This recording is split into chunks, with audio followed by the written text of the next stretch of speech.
संगवारी हैं? कैसे रही बर्थडे फिर तोर? एक नंबर रही से। मजा आइस? बहुत धन्यवाद। हाँ अच्छा लगी सर। तो गिफ्ट नहीं ले मोर से? बर्थडे मना दे सब कहा होना। ए ले गिफ्ट इतना बड़े।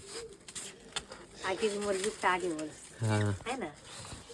ज्यादा कुछ तो नहीं, लेकिन इतना तो कर सकत रहे हो करके ना तोर बात ये बहुत कुछ बनवा कर दे जी। अब बनवाया हो तोर लिए। वाह बहुत सुंदर यार। दिखा संगवारी मन लंग। गीता नाम भी लिखा है। संगवारी हो ये वाला फोटो ला मैं बनवाया हूँ। ऐसे करना जी, लाइट पड़ा था थोड़ा सा, झुकाना है तरफ मोर तरफ। हाँ ये संगवारी वाला ना मैं ना मस्त बनवाया हूँ, देख सकते हो गीता के बर्थडे के लिए। गिफ्ट हब सो होलसेलर करके है, गिफ्ट हब होलसेलर ना। गिफ्ट है होलसेल। हाँ उखरे से बनवाए हूँ। तो कैसे लगा कमेंट करके बताओ। अगर आप मन ला भी ऐसे बर्थडे एनिवर्सरी या कोई ला गिफ्ट करना है तो आप मन भी मंगवा सकते हो। संगवारी बहुत प्यारा पीस बना के भेजे है भैया मन है, जो सर मन है, ये जो पेज वाले हैं। मैं व्हाट्सअप नंबर आप मन ला स्क्रीन में दे हूँ। और साथ ही साथ संगवारी हो आईडी ला कोलैब भी कर दे हूँ। तो आप मन जाओ, आप मन भी जल्दी जल्दी अपन कोई स्पेशल मन बर बनवाओ ऐसी ऐसी गिफ्ट मस्त स्पेशल वगैरह, है ना जी।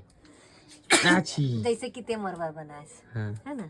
बनवाए मतलब मस्त लिखा भी है संगवारी हो। आप मन अपन हिसाब से बनवा सकत हो है नहीं। हाँ डेट वेट जो भी लिखवाना है लिखवा सकत हो। और कैसे लगा तो एकदम पर्सनली कमेंट करो। हाँ। और अभी तो शादी बताओ। सीजन सब बर्थडे चालू हो गए है, तो दनादन ऑर्डर करो और बनवाओ। है ना और बनवाओ।